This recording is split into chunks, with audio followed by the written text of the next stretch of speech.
Hi guys, it's Jubilee again, and we're going to do another TA review.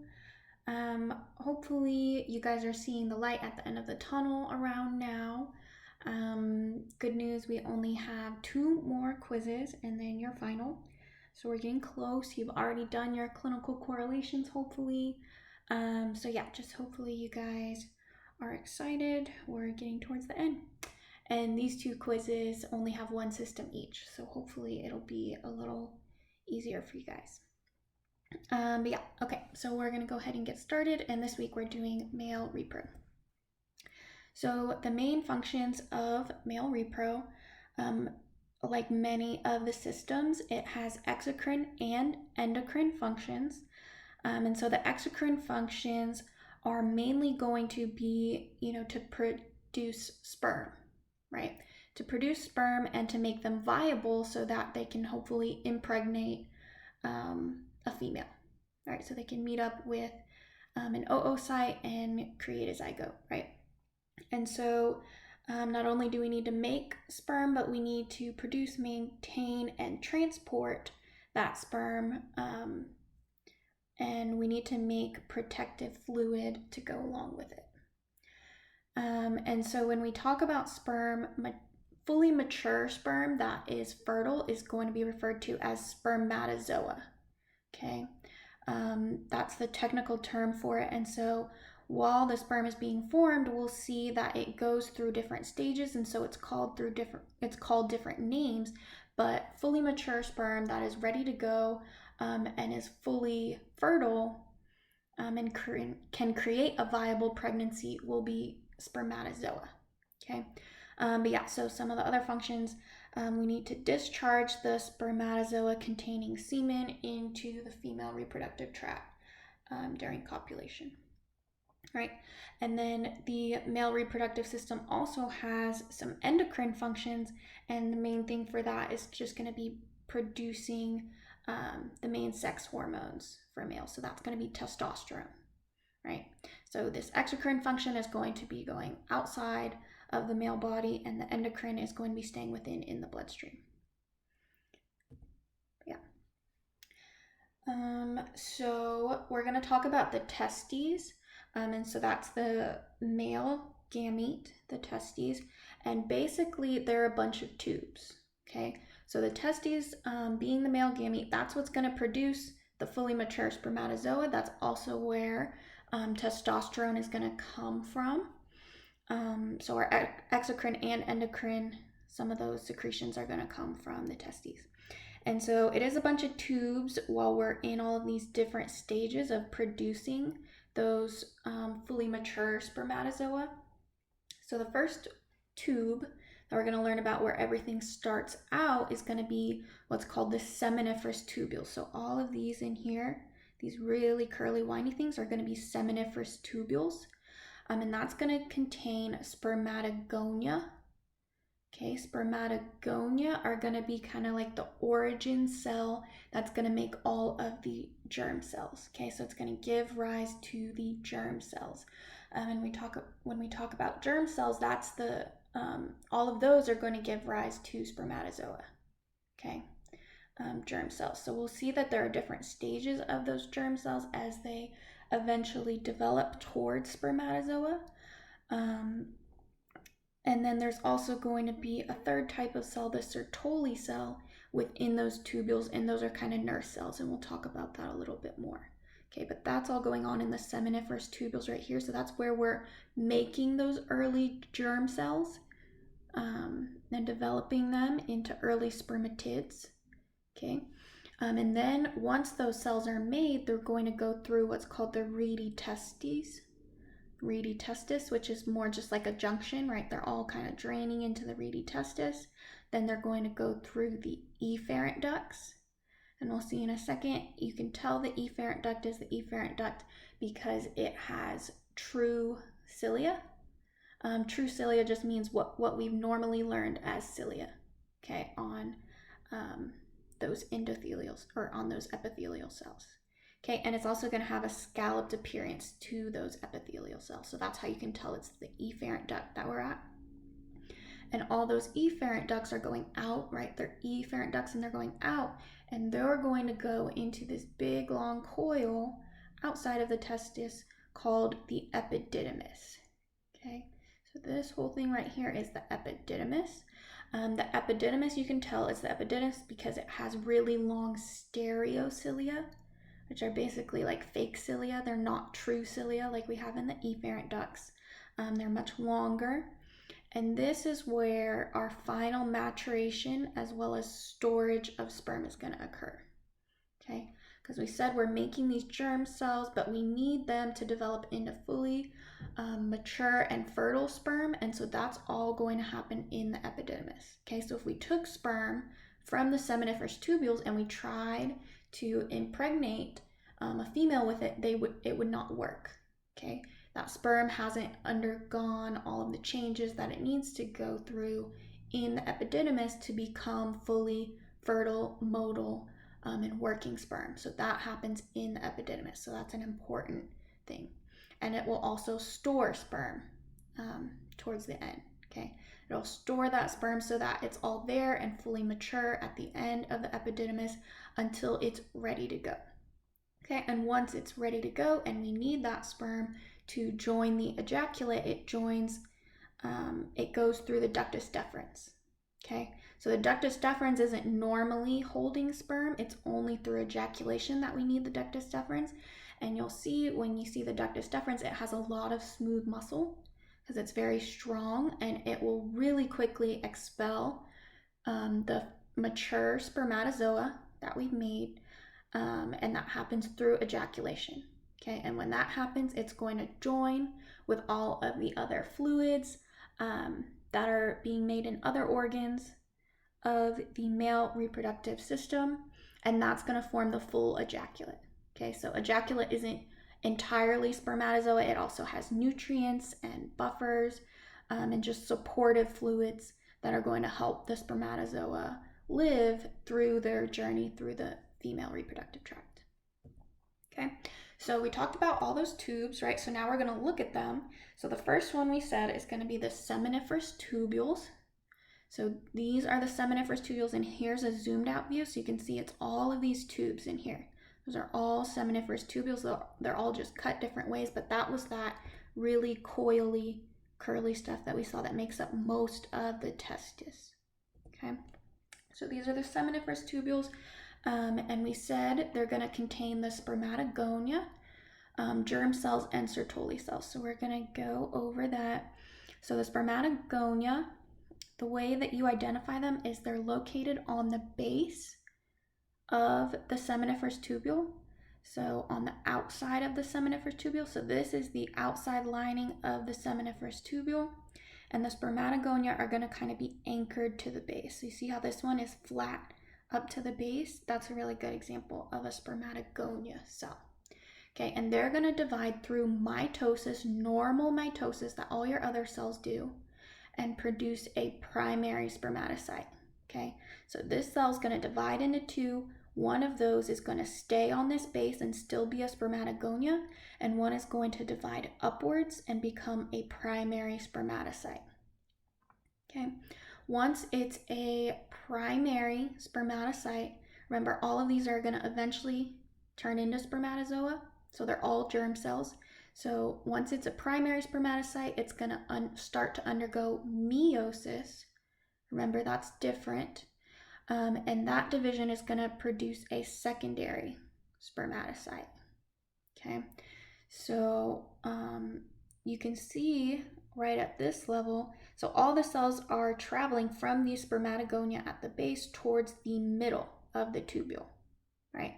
So you can see once we go from the base, we have some primary spermatocytes coming off of the base, and then we have all of these mitotic figures happening. You see the condensing and weird looking nuclei, how they look kind of weird.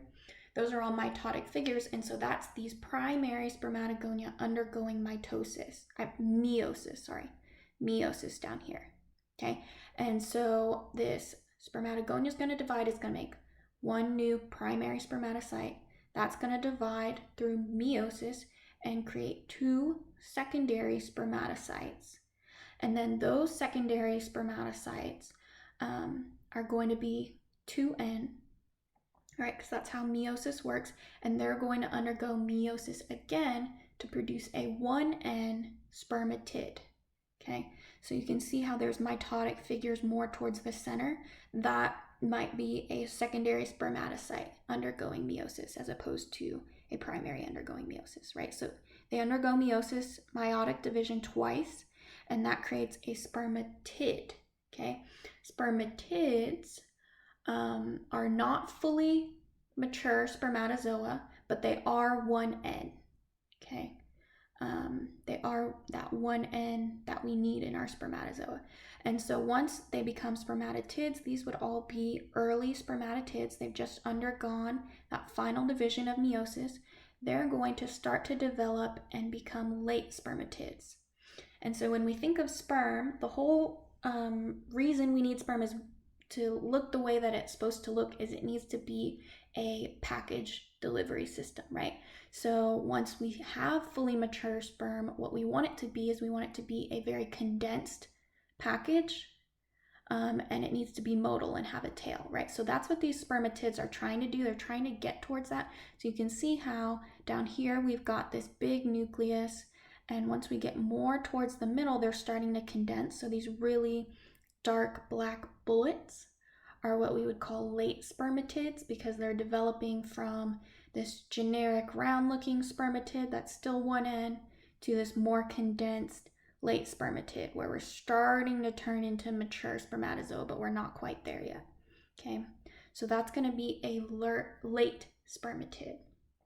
So they're trying to look like these nice tight little packets in there. Okay, once they're late spermatids, they can go out into the lumen of the seminiferous tubules, and that's where they start to go through all the other tubules that we talked about, the reedy testes, efferent ducts, epididymis, and during that process, they fully mature into our mature spermatozoa, okay?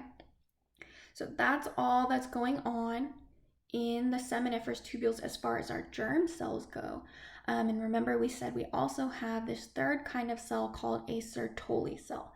And so what Sertoli cells are is they're basically nurse cells. Okay, so while these spermatogonia are dividing, spermatocytes are dividing, and everything, these Sertoli cells are there to support all of the germ cells within here. All of these are germ cells. And then another thing that they do is they're going to help create that blood-testis barrier. Okay, and we'll see some better examples that'll show you exactly what Sertoli cells look like and what they're doing. But I'd say maybe this is an example of a Sertoli cell, and you can see how it's kind of branching. Its cytoplasm is branching out around it. And what it'll do is connect to other Sertoli cells around this level within the seminiferous tubule. And that's to create that blood-testis barrier, because remember we said the nucleic material in these spermatocytes and spermatids is not the same as what the body is used to down here, right? We've got 1N and meiotic division undergoing here, and if our blood comes in contact with these cells, it will attack it, right? Because it recognizes these cells as a foreign invader. So we don't want that to happen. So these Sertoli cells kind of hold hands and create that blood-testis barrier as well as support the cells around them. Okay, and the reason they don't have to protect these spermatogonia is because, remember, those spermatogonia are just undergoing normal mitosis to make those primary spermatocytes. So until these primary spermatocytes undergo meiosis, we don't need to put them inside the blood-testis barrier. So that's why we've got our spermatogonia right here, and then our Sertoli cells will be right above that, making a blood-testis barrier. Okay, and then outside of the seminiferous tubules, we have Leydig cells. Okay, and we'll see them more in a second, but they're outside the seminiferous tubules. And remember, that's because the Leydig cells, what they do is produce testosterone. And remember, we said that's our endocrine function. So we want it to go into the blood, right? We want that testosterone to come in contact with the blood. So if we were to put it in these seminiferous tubules, put those Leydig cells and make them produce testosterone in here, that wouldn't be any good because we have this blood-testis barrier, right? So we put them out here because we need testosterone to help these cells develop. That's one of the functions of testosterone. We need a high testosterone environment in here to help these cells develop, but we also need it to go throughout the rest of the body and get into the bloodstream. So they are located outside of the seminiferous tubules. Hopefully that makes sense. Okay, so now we're going to look at some examples to help you guys identify things. So if we're looking at this toluidine and blue stain, and we're trying to identify things, so this would be the outside of the seminiferous tubule, that outside lining. This would be that inside lumen of the seminiferous tubule. And if you look, this cell out here that's more towards the base, I would call a spermatogonia, okay? And then you can see right here, like this cell and this cell and this cell, you see how they kind of look different and how you can see their cytoplasm is branching out, right? They don't look very circular like all the other cells do, very circular. These cells kind of branch out and connect to everything around them, and they're kind of anchoring down. Those are going to be your Sertoli cells, okay? Those are going to be your Sertoli cells, and what they're doing is holding hands at this level and creating that blood-testis barrier. Okay. Once you get out here, you probably have a primary spermatocyte. A little later, you get some secondary spermatocytes. It's kind of hard to differentiate them because they look pretty much the same, but it's mainly just the location of where they are. Okay, primary are going to be lower than secondary. And then you'll have your spermatids really close to the center. So I'd say maybe this is a spermatid. This would be an early spermatid, and remember, as it starts to condense and look like a bullet, it's starting to become more like a mature sperm. It's not yet. These would be our late spermatids, okay? And once these late spermatids are ready, they'll go out into the lumen and continue on through the testes. Okay, so here we're going to look at an EM where you can see in a lot more detail. This is the outside of that seminiferous tubule. So down here at the base, we're going to have our spermatogonium. They're going to undergo mitosis, right?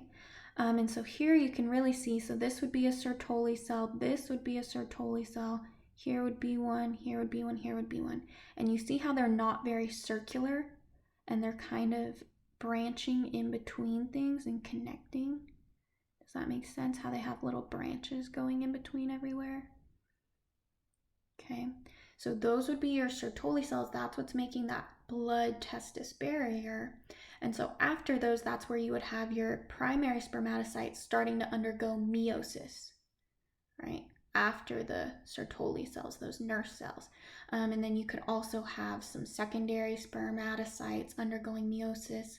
And then once that happens, you'll have your early spermatids and your late spermatids. So these would be your late spermatids, okay? But yeah, and so outside of that seminiferous tubule, remember we have blood outside here, not within here, because we have that blood-testis barrier. So we've got little capillaries, we've got some fibroblasts, and that's where we're going to have our lytic cells. Okay, so these are lytic cells, and you can see they've got some little secretions going on in their cytoplasm. These are our lytic cells outside of the seminiferous tubules so that they can produce that testosterone to help these cells develop as well as go into the bloodstream so it can affect the rest of the male's system. Okay, you've also got these little things called myoid cells on the outside of the seminiferous tubules, and that just kind of helps to contract down on this seminiferous tubule so we can keep the flow kind of going along within the lumen. So here are some more examples, and these really show you kind of what the Sertoli cells do, those nurse cells. So here you can see, this is kind of what I was talking about how they're not circular, like all of these germ cells are very circular, right? Instead, the cytoplasm kind of pinches and branches in between cells, and you see how this Sertoli cell and this Sertoli cell are kind of holding hands. That's that blood-testis barrier that they're making, so that blood cannot infiltrate through here and start attacking these cells that are undergoing meiosis, right? So that's what their Sertoli cells are doing. They're also just supporting all of these cells. They're kind of creating that supportive meshwork for these cells. So yeah, and here's an EM of that, so you can see this is a Sertoli cell branching in between two spermatogonia, probably. Oops. So there you can see how it's kind of branching and anchoring down in between those spermatogonia cells. Okay, here you can see more examples of seminiferous tubules and these lytic cells in between the seminiferous tubules, right, where all the blood and lymph vessels and everything are. So these are more examples of your lytic cells producing testosterone. Okay. So after we are done with the epididymis, remember, after we're done with the seminiferous tubules, so all of these are examples of seminiferous tubules. These are all seminiferous tubules that we just looked at, right, where we're creating those late spermatids. They're all going to meet and join into the reedy testis. Okay, so that's that next kind of tube that they go into. So this kind of junction right here is the reedy testis. Okay, and so that's basically what it is it's the junction of all these seminiferous tubules and what they're draining into. So this is the reedy testis. This right here is starting to be the reedy testis. Okay. Once it goes through the reedy testis, it's going to go into those efferent ducts. And the way you can tell it's an efferent duct is because it has those true cilia, right? So just normal cilia. They're really tiny in light microscopy, right? Really tiny. These are those true cilia, and so that's how you know it's an efferent duct. And another thing is in humans, those efferent ducts have a scalloped appearance. And basically what that means is that some cells are taller than the others, right? So it kind of goes up and down and up, down, up and down. It just kind of pinches in at places because these cells aren't as tall as these cells. And so that scalloped appearance also really helps you know that it's the efferent duct. Okay. And then once we go through the efferent duct, so here's another example of the efferent duct. We're going to drain into that big epididymis, right? And so the way you identify the epididymis is it has stereocilia, okay, which is basically like fake cilia, okay? And so they're much longer than true cilia are, right? So this is an efferent duct. Remember, we've got that scalloped appearance of the epithelium and those really tiny little cilia right there. You can barely see them at this level, right? And here are the stereocilia of the epididymis, and you can see they're much longer, right? These are really long stereocilia all through in here. And then we've got pseudostratified columnar epithelium. And remember, we said this is the final location of maturation and storage of sperm. So they are not fully mature until they go through the epididymis, okay? So we get those spermatids in the seminiferous tubules, and they leave the seminiferous tubules. They go through the reedy testes, efferent ducts, and the epididymis, and that's where they start transforming finally into mature spermatozoa, right? From spermatids to spermatozoa. So they just undergo all these changes and like fix their tail and everything like that, so that, and their acrosome and everything, so that they can be fully mature and fertile. Okay. A reason you have these long stereocilia is just to keep the sperm in the very middle of the lumen, right? We don't want the sperm infiltrating down in here because remember we said that the blood can have a reaction to the sperm. So we're trying to keep all of these sperm in the middle of the lumen, and those long stereocilia help to do that. Okay, and then remember we said once that sperm is stored in the epididymis, it waits there until it's needed. And then the second that it's needed, it's going to go through this really big ductus deferens. Okay, this really big muscular ductus deferens. So this is part of that ductus deferens, and you can see all of this is smooth muscle around it, right? So it is a really muscular tube. And then we've got this epithelium lining it. So it's a really muscular tube. And the whole point of that is so that the second we want those spermatozoa to exit the epididymis, we can, and it's a really forceful motion, okay? It comes out really quickly so that they all come out at the same time. And so that's what the ductus deferens is there for, okay? So storage does not occur in the ductus deferens. It's more of a delivery system, Okay, this is a cross section of the spermatic cord, so you can see there are also a lot of really big veins as well as arteries in here in the spermatic cord, and then you can tell the one that's the ductus deferens because it just has so much smooth muscle, right? And then also it has a different epithelium lining it. Okay, so now we're going to talk about just the names of the processes that sperm undergoes. Okay, so we've kind of already talked about this, but so the whole process of the formation of sperm is spermatogenesis. Spermatogenesis, so we're making spermatozoa. Okay, so that's the name of the whole entire process, making mature sperm, and it's divided into some sub-processes that have very similar but different names, so don't let those mess you up. Okay, so the first one is spermatocytogenesis. Okay, and so that basically means we're making, Genesis is making, creating spermatocytes. Okay, so we're making spermatocytes. And the way, remember we said we make spermatocytes is going to be the division of the spermatogonia. So the spermatogonia are involved in spermatocytogenesis, and that's where they undergo mitosis, remember normal mitosis, to create spermatocytes. Okay. Then those spermatocytes are going to undergo meiosis, right? So that primary spermatocyte is going to undergo meiosis. That secondary spermatocyte that's made from that is going to undergo meiosis again, and that's going to result in a one-end spermatid, right? So it's a one-end spermatid. It's done undergoing division, but it needs to become more mature, that spermatid.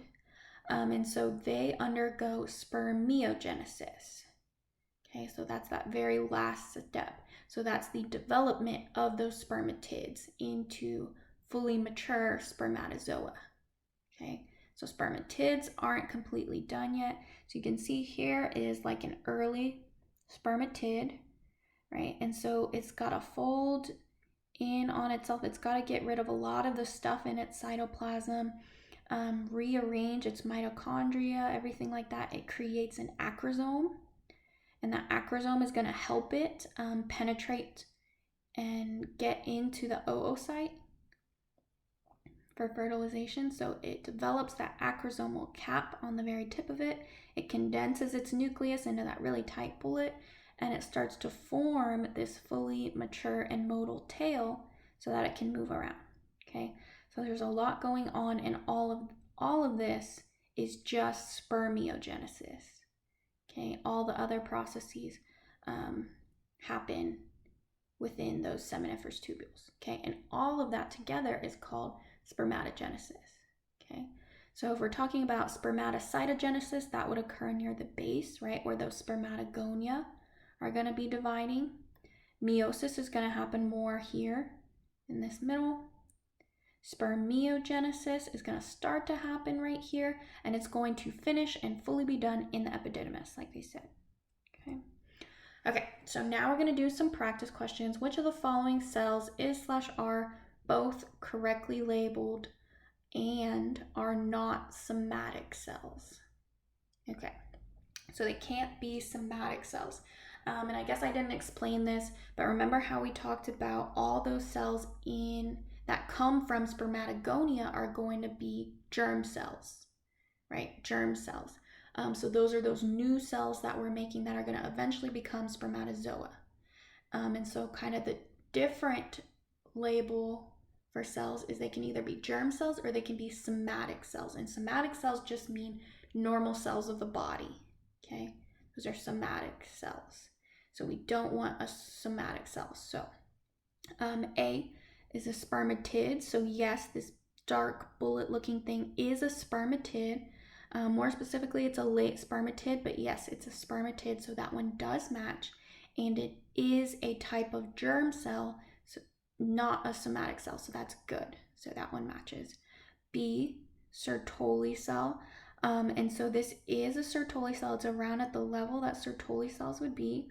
It is a Sertoli cell, but remember, Sertoli cells do not divide and become spermatids and spermatozoa, so they are not germ cells. Those are normal somatic cells. Okay. And then this myoid cell out here, that one is also going to be a somatic cell, not a germ cell. Okay. So our answer is only going to be A. If I were to point to the secondary spermatocytes and stuff like that, those are also germ cells, and so that would work. But our Sertoli cells and our myoid cells are somatic cells, so that one doesn't work. Okay, next one. So gonocytes of the fetal testis give rise to which cell types labeled here? So gonocytes, it's basically just talking about the cells that come from the gonads. And so those are going to give rise to the cells that are going to produce the germ cells, right? And so remember when we talked about the cells that are going to undergo mitosis and become those germ cells, those are going to be our spermatogonia. And that's why they're called spermatogonia, and these are called gonocytes. Gonocytes give rise to spermatogonia. And so I already pointed to it. So yeah, that would be our gonocyte, more towards the base of things. This one's definitely undergoing meiosis because it's got those meiotic figures going on in its nucleus. So that one's not going to be a spermatogonia. That's probably a primary or secondary spermatocyte. B is a spermatid, so that's also not a spermatogonia. And so C would be our only answer. More towards the base would be our spermatogonia. And those come from gonocytes. Okay, this one. Of the three major events in spermatogenesis, which cells are involved in the named event? Okay, so these are those processes we were talking about. So A, it's pointing to these ones right here, and you can see they've got some meiotic figures going on in there, right? The nuclei look really weird and condensed within the cell. So that is meiosis, and that is what's going on right there during spermatogenesis. B, it's saying spermiogenesis. So remember, that's the formation of spermatids, from spermatids to fully mature spermatozoa. So here you can see this would be an early spermatid, and this is a really condensed bullet of a late spermatid, and that's a zoom in of right here. So it's very close to the inside. That's where we have our early and late spermatids kind of undergoing spermiogenesis. So that's correct. This one is mitosis. And so that's these cells right here. And so they do have those figures. So those could either be meiotic or mitotic figures going on in the nucleus. And the reason I know it's mitosis is because they are still under the blood-brain barrier of the Sertoli cells. Okay, so here is where the Sertoli cells are. I can kind of see those bluish granules from those Sertoli cells right around here. And so that's how I know it's still mitosis and not meiosis. So this is those spermatogonia undergoing mitosis to make those primary spermatocytes. So yes, that one does match. That one's all of the above. Okay, and that's it. Hopefully that was helpful. And good luck with your quiz, you guys.